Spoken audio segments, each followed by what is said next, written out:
from Woodland Bowl in Indianapolis. ESPN presents live coverage of the third major of our season, the Denny's World Championship. 4 bowlers, including 2 Hall of Famers, go for the $100,000 top prize and the 4-season exemption. Now all 4 are ready to roll. He's a PBA Hall of Famer with 32 career Denny's PBA Tour titles. Today he'll try to win his 8th career major. From St. Anne, Missouri, Pete Weber. PDW is back, looking for his 2nd title of the season. The most fierce competitor the Tour has ever known. Today he looks to win his 8th major and 3rd in this building. He's looking to become the 18th player in Tour history to win a major as his first career title. Today marks his 3rd TV appearance of the season. From Lockport, New York, Brad Angelo. Bad Brad was pushed to the limits this week as 3 of his 4 matches went the distance. Today he looks to become the 18th player in league history to win his first title in a major championship. A 4-time titleist looking for his first career major title. Today marks his 2nd TV appearance in a major this season. From Elmira, New York, Ryan Schaefer. A 2nd place finish in this year's U.S. Open left a bad taste in Ryan's mouth. Today the Bulldog looks to maul his way to victory and capture his first ever major championship.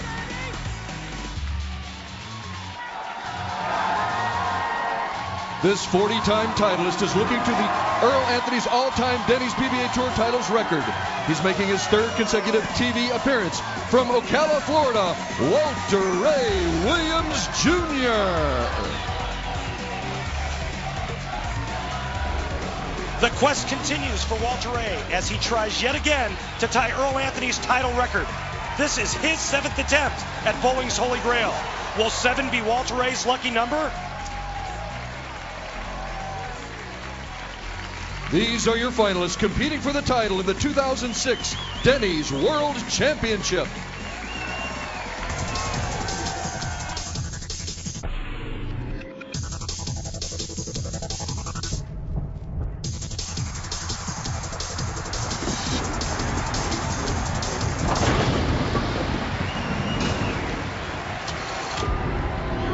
Indianapolis hosts the PBA event for the 28th time, the 23rd time at Woodland Bowl, and there is a bowler who's won 2 majors in this very building.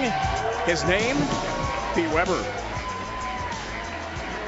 Hello and welcome to Indy, 3rd major of the season. It's time, bowling fans. Dave Ryan, Randy Peterson alongside. Thoughts from Erica Herskowitz, lane level, in a moment. Well, this guy has bowled well in a major for the 2nd straight time. You had a great U.S. Open in New Jersey last month, and you got yourself to the round of 16, lost in 7. Good match to Brad Angelo this week. Yeah, it was a grueling week, but a lot of fun, and I'm just thankful that I don't have a Randy Peterson bobblehead doll because Brad would have ripped my head off. But I had Brad down 3-2. He's a great bowler. He came back, knocked me out. Brad makes the show.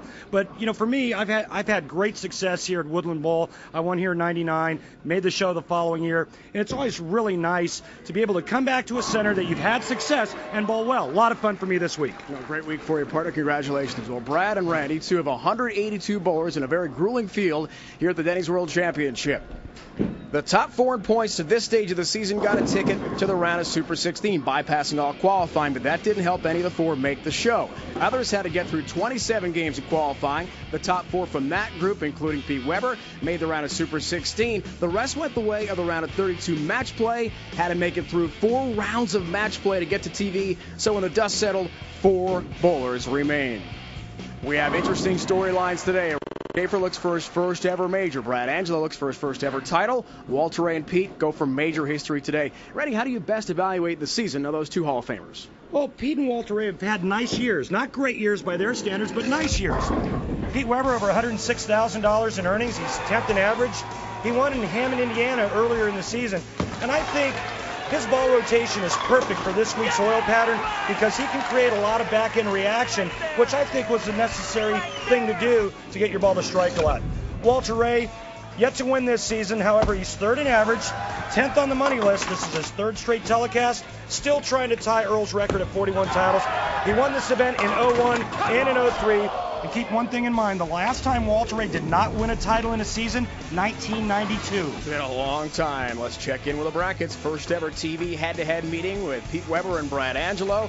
Walter Ray 1-2 lifetime against Ryan Schaefer on TV. First two semifinalists join lane level now by Erica Herskowitz. All right, Dave. Well, Brad, 11 tries on TV, and you're still searching for your first title. What are you going to have to do today to win? Well, I think I've been a little nervous and let my emotions get the best of me the last 10 times. I'm just going to try to enjoy it this time and just allow the emotions to flow, see where it goes. Thanks. Thanks. Pete, you've already won 2 major titles in this building in the early 90s. What does that mean to you? Well, it means that I have 2 major titles in this house, and I'm going to make it 3 today. Thank you. Dave, back to you. Oh, my, Erica. Game on here. We've got a little guarantee from PDW, and how about the bobblehead ripoff we saw from Brad Angelo? He said he might do it, and he did. On the line today, $100,000 and a 4-season tour exemption. Pete Weber told us before the show today how much winning a major means to him. For Brad Angelo, big struggles on TV. Hasn't won a title yet. From just outside Buffalo, second ever major TV show for Brad Angelo underway, and that's a light hit. Look out. Not what he wanted to start the day here, Randy, the 1-2. Yeah, we're going to call that the slide and glide this week. You get it too far right, and it hits a big old patch down the lane. And there's beautiful Michelle, Brad's wife. Making a trip from Buffalo and saying hi to the kids at home. It was not easy to leave Dylan and Brielle. They're watching with Grandma and Grandpa in Lockport at the Angelo's new home. And Mom tells us to tell the kids she'll be home soon. Don't worry. Brad covers nicely and has a mark. Brad wore the same shirt all throughout match play. He went 7 games with Chris Barnes, 7 games with me, 7 games with Tommy Jones. And in his last match against Mike Machuga, he beats Mike Machuga in Game 5, 289-280. Thought about wearing that same shirt today. Yeah, as always, Tracy is here to root on Pete, who has a 10-pin for his first shot of the day. All right. Second out of qualifying, got himself to the round of Super 16 because of it. Brilliant career. Pete Weber continues. Able to win Hammond, Indiana.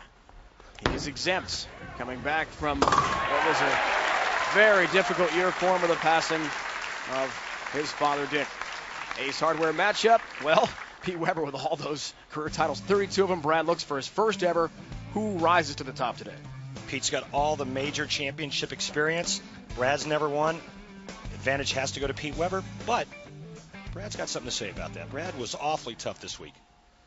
Fourth on the all-time list in career wins. 32 victories for W. Crunches all 10 down into the pit.